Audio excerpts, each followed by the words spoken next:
dito. Hindi ko kayang laban nito. Ang dumi-dumi. Huwag mo nga. Pwede ba nadumi yan? Saan hindi ako nagpa-laundry kung hindi madumi yan? Naku, sorry talaga. Hindi ko siya yung-laundry. Paisa-iba ko na lang pa-laundry yan, ha? Kasi sa busy ako eh. So, meron ako nihintay. Ha? Meron kasi ako inimit. So, sorry talaga sa iba. Ayan na! Sige! Sorry ka! Dito.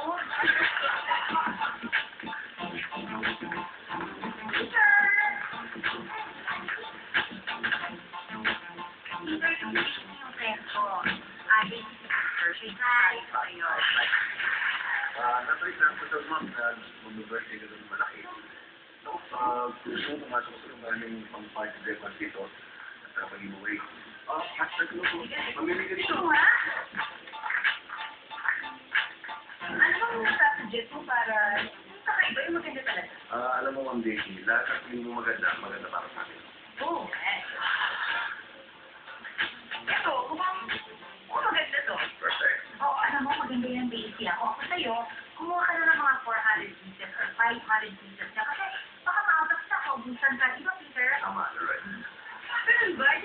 Bibili ako ng 1,000 pieces. Yan! Sige na mo, kasi talagang maganda yan. Yung huling post naman namin sa Peter, yung ginagustuhan giveaway, parang 76 birthday niya. Ganun. Kaya niya ang ginay na. Ano naman sabi dito para yung bongga ba yung birthday mo? Kakaiba. Unique talaga. Yung ibang dating. Oh, syempre! Alam mo, para sa birthday mo, siguro meron kami bagong parating na cake. Ito yung hindi pa nagagarating sa Pilipinas. Talaga? Very exclusive cake ito. 1 in a million cup. Ano yun? Chocolate cake. Yeah? Yeah. Hindi pa ako nakakatikim nun eh. Yeah. Ano ba yung Peter nila? Masyadong formal sa story ng mga ideas mo. Uy, pwede rin kami yung catering. Maingat ako kami ngayon na hindi na mangyari yung food poisoning. Ha?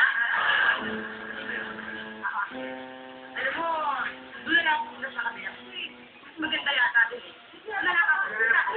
Ito ang birthday standard niya. Oh, at saka gusto mo, bibigyan ka ng malaking discount. Pero ito ko lang. Talaga? Oh, 2% cash, 1% credit card. Then ito na yan. Maga ako na rin. Ano? 2%? 2%. Malaki nga rin ah. Hindi, mukhang mas maganda doon eh. Teka lang.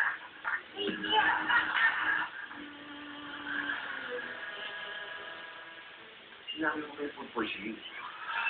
Sorry po. Walang permit.